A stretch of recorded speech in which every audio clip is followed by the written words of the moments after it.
Here's my problem with modern sci-fi. It always cuts to black right when I start caring. Project Hail Mary? Great. Humanity survives. Science wins.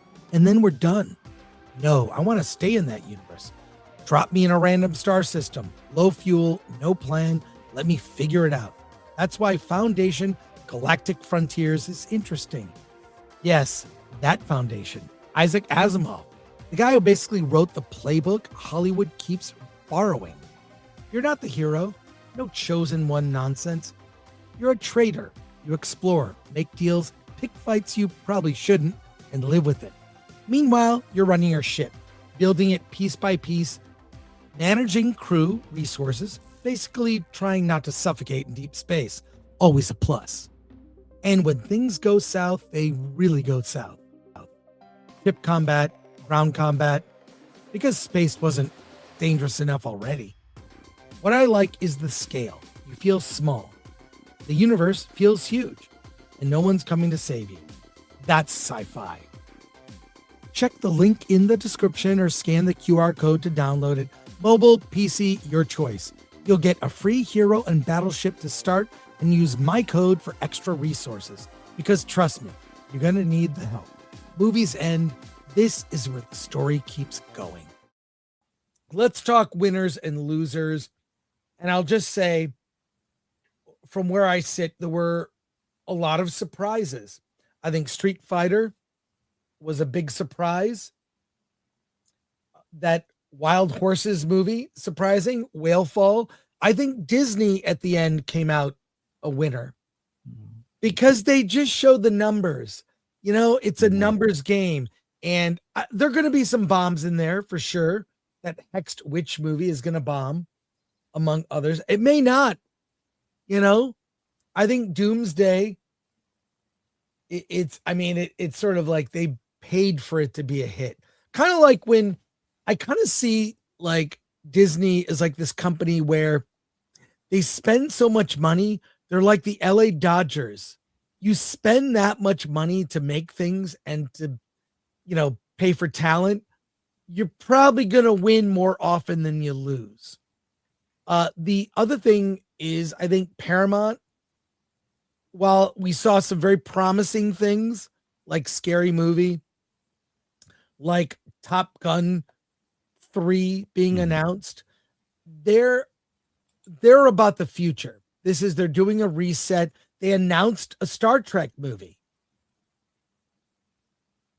So something new is coming. I think this is an era of transition for Paramount.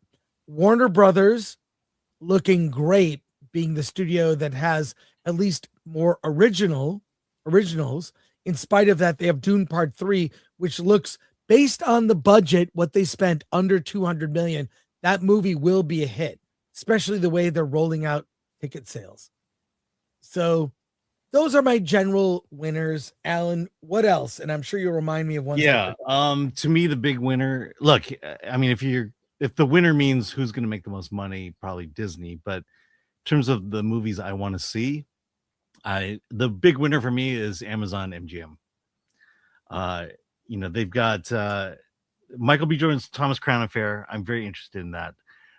The Jason Statham Beekeeper 2 looks better than the first. Let's see. We could skip How to Rob a Bank. That looks awful. Yeah, that looks awful. How to Rob a Bank with right, but The Chosen.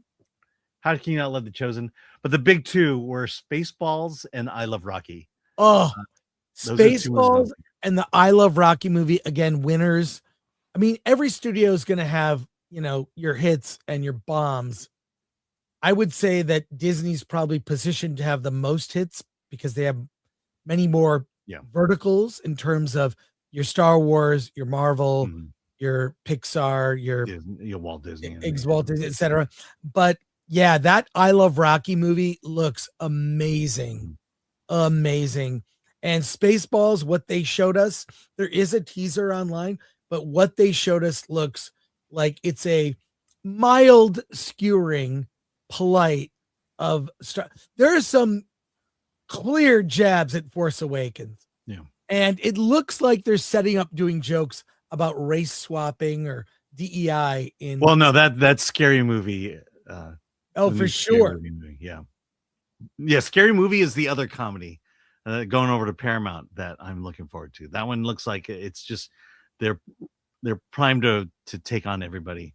I'll say the big loser for me was Warner Brothers. You think so? Really? Well, okay, look, you're only thinking of Dune Part 3. I'm Right. thinking of everything else. I mean, we didn't even mention the fact that J.J. Abrams, I believe, has three movies coming out soon, and one of them is one he wrote and directed that looks awful. The other thing is Supergirl. The session of Supergirl was the worst. No one was prepped for anything. No one was prepped to answer basic questions. And the it's just like, what do you think of your role? How did you get the role? These are things you should be able to answer and do it in a way that promotes your movie. They couldn't do it. Millie Alcock, Jason Momoa, none of them just seemed prepared at all to. In fact, it was almost as if they don't believe in their movie because they wouldn't promote their movie. They wouldn't say good things about their movie. They just talked about dumb things about, being girl bosses and so on. She's a complex female hero. Well, why do you think you don't understand your audience? Why do you think we want to see a movie about a complex female hero? Let me see. Yeah. Oh, what will audiences talk about after seeing Supergirl? The comments were it's inspiring for kids. Complex. In what way? I will say the bar none. Biggest loser of CinemaCon was Supergirl, and then they showed this action scene with these Ravagers taking over a space bus that Supergirl happens to be on with a young girl she's protecting. It was so bad and long and drawn out. It dropped with a thud, got polite applause because we got to see it. But there could not be a more boring, dull, dark, brownish looking. Like it was, this is what they're playing to theater owners to get them pumped to play Supergirl in theaters. And they kept pushing the dog, Crypto. And Millie Alcock seemed really unprepared because they said, what was it like working with the dog? It's like, it was all digital. I worked with the dog in one scene and it wouldn't sit. Oh, and what was the most impressive thing about Millie Alcock? She could speak 5 alien languages.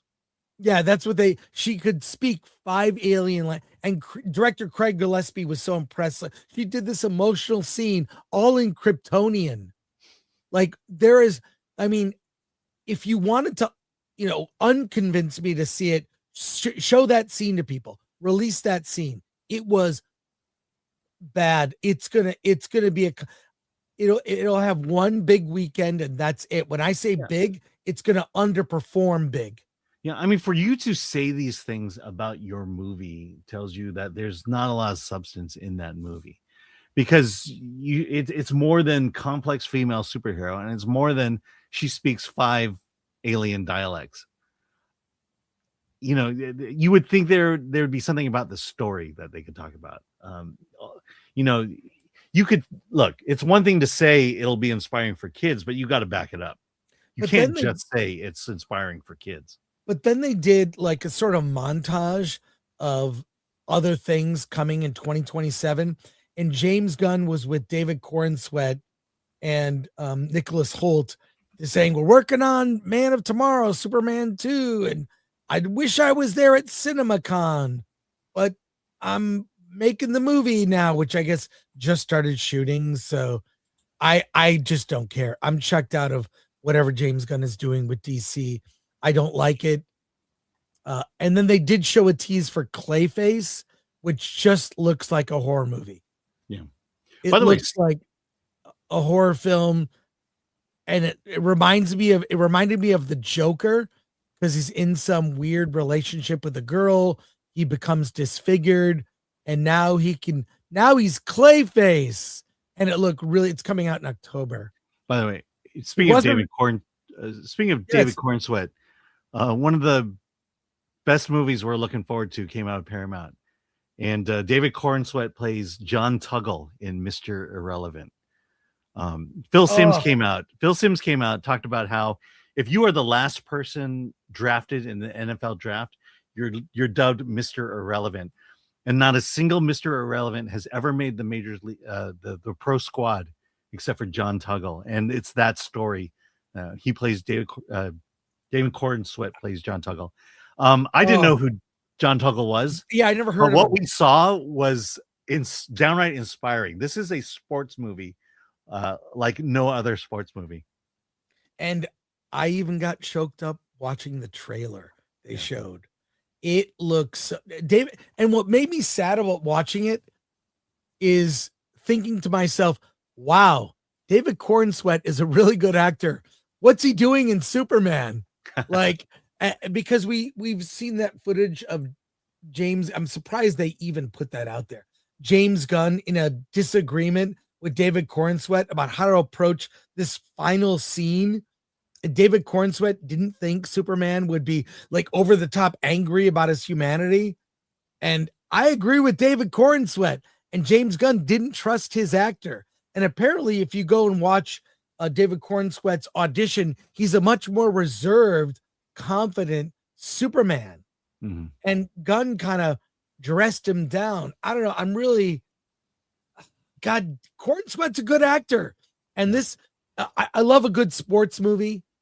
I just love it. And I can't wait to see the Mr. Irrelevant. It's coming. So that was like, there were surprises here and there, movies I didn't really hear about that look to be ones that will be on my list. That's on my list. Yeah. Another one is Highlander. I mean, Henry Cavill, finally he gets to play an iconic superhero. We're kind of talking about winners. These are the winners and losers. I think Highlander looked pretty good. I don't know anything about Highlander, but we didn't see a trailer. They're not done shooting. They're in the middle of shooting. They did show a behind the scenes and show a couple of clips really briefly. It looks really good. And it's by the guy who directed John Wick. Another winner was Godzilla Minus Zero. What we saw, they showed it behind the scenes, and I love that it's being shot for IMAX. They redid the IMAX logo where it's an I M, a Godzilla figure that's like kind of like an A and then X.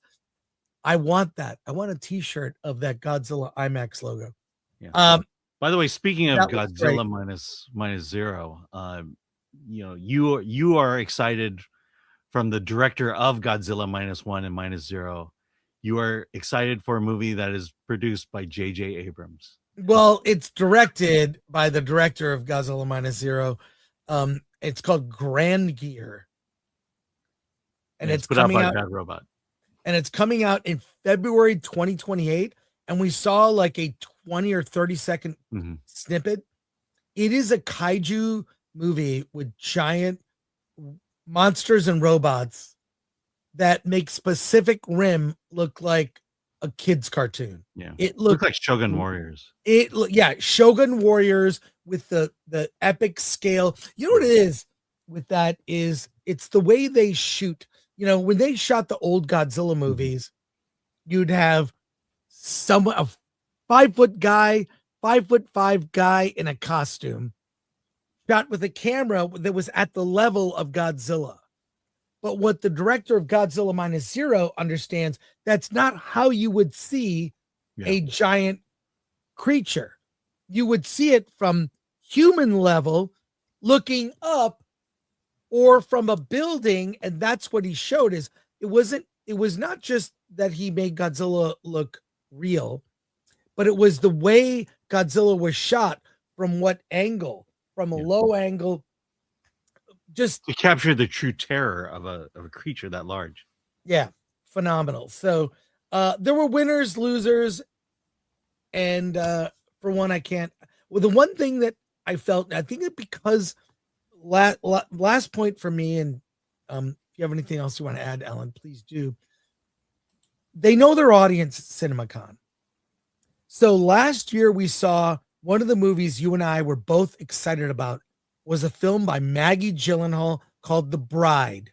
Mhm. Now, the theater owners across America is real America, not New York, LA. The theater owners are America. It's Atlanta, Dallas, Austin, Nashville, Iowa. They featured, and they did this thing where they featured theater owners from all over. And you know what? Theater owners, they're pretty non-political. They're pretty just, we want to pack audiences. We want to make money. And they're pretty middle of the road when they think about the world. And what I know, when they're selling a movie at CinemaCon, they know that audience. So they sold us The Bride last year as a Sid and Nancy punk rock monster movie that's like Bonnie and Clyde with, you know, Frankenstein's monster and the bride on the run, set in a period piece. And that's how they promoted it at CinemaCon. When they promoted the movie once it was released, that's when we got all the feminist, you know, manifesto stuff. Maggie Gyllenhaal talking about female directors, it being a risk to give them a big budget. I agree with her. It's a risk. So, you know, they're selling people at CinemaCon. They dial things down when they promote to the media on the, you know, on the coasts. They're talking to a different audience. You got to get your story straight. Yeah. Well, you know what they call that? You know what they call that? Yeah. Bait and yeah. switch. Bait and switch. That's yeah. What they told the theater, as I'm just summarizing what you're saying. They told the theater owners, you're going to get The Bride of Frankenstein, Sid and Nancy. That's what the theater owners were promised. What they got was a feminist manifesto. And let me just end with this for my piece. The biggest loser of CinemaCon was you and I for going, because all these other YouTube channels, like I'm not going to say who, a lot of other YouTube channels didn't take the time to go or spend the money. Mm-hmm. And all they reported was what was in the press releases or what was in the news. Yeah. It's almost to go beyond the trailer. Yeah. Beyond the trailer, or it was kind of a screen rant. But all I'm saying is maybe we don't need to go to CinemaCon, Alan, or maybe one of us needs to go. Yeah. I don't know that we really got much from being there. So we got a week of pretty good food. Yeah, but I'm just glad I'm home. I'm just happy to be home. I appreciate that you drove. We took your car. I paid for gas, but not the windshield. Gas is expensive. There is a clear difference between gas prices in Nevada. You got $4 gas versus $6 gas. We learned there's a difference between Nevada fast food and California fast food. McDonald's was more expensive in California and fully automated. Anyways, I'm not sure if we'll go next year. And I saw a lot of other channels. All they did was pick up the news at CinemaCon, and maybe that's what we need to do. Well, we should go just to do the road streams. The road streams got more views than our late night streams. Make of that what you will. Make of that what you will. So, what are your final thoughts, Alan? My final thoughts. Look, theaters are experiencing their strongest first quarter in years since the pandemic. Things are looking up. I do appreciate the fact that the most of the studios are leaning into original IP. That's what we've been asking for. That's what we're going to get now, and we'll see how that goes. It feels like things are going in the right direction, but it is better to be cautiously optimistic in saying that.